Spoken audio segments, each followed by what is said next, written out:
ನೀವು ಸಹಾಯವಾಣಿನ 31 ಜಿಲ್ಲೆಯಲ್ಲೂ ಓಪನ್ ಮಾಡಬೇಕು ಅಂತ ಹೇಳ್ತಿದ್ರಿ. ಇವಾಗ ಎಷ್ಟು ಜಿಲ್ಲೆಯಲ್ಲಿ ನೀವು ಓಪನ್ ಮಾಡಿದ್ದೀರಾ ಸಹಾಯವಾಣಿಯನ್ನು?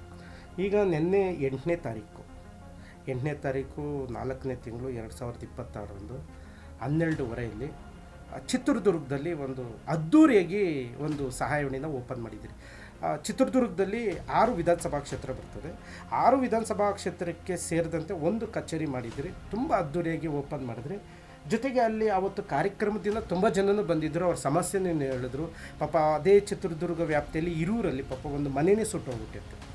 ಒಂದು ಗುಡಿಸ್ಲು ಮನೆ ಇದ್ದರು. ಪಾಪ ಗುಡಿಸ್ಲು ಮನೆಯಲ್ಲಿ ಮನೆ ಪೂರ ಸುಟ್ಟೋಗೈತೆ. ಅಲ್ಲಿರೋಂಥ ಅಕ್ಕಿ, ಓದೋ ಮಕ್ಕಳು, ಬುಕ್ಸು, ಪಾತ್ರೆಗಳು, ಗ್ಯಾಸ್ ಎಲ್ಲವೂ ಸುಟ್ಟೋಯ್ತು.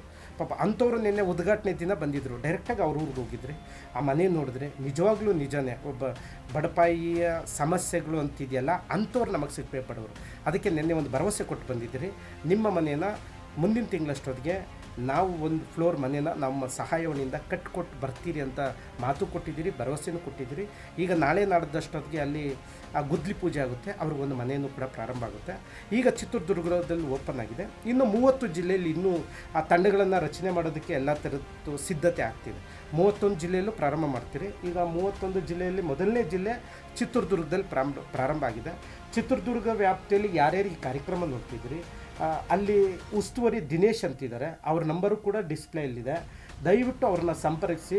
ನಿಮ್ಮ ಚಿತ್ರದುರ್ಗದ ಜಿಲ್ಲೆಯಲ್ಲಿ ಯಾವುದೇ ವ್ಯಕ್ತಿ ನಮಗೆ ಕಾಲ್ ಮಾಡದಿದ್ರೂ ಪರವಾಗಿಲ್ಲ, ಅಲ್ಲಿ ಚಿತ್ರದುರ್ಗದ್ದು ಕೂಡ ಸಹಾಯವಾಣಿ ಅಂತ ನಂಬರ್ ಕೊಟ್ಟಿದ್ದೀರಿ. ಆ ನಂಬರ್ಗೆ ಕಾಲ್ ಮಾಡಿ. ಇಮಿಡಿಯೇಟ್ಲಿ ನಿಮ್ಮನ್ನು ಸ್ಪಂದಿಸೋದಕ್ಕೆ ಚಿತ್ರದುರ್ಗ ತಂಡ ಕಾಯ್ತಾ ಇದೆ.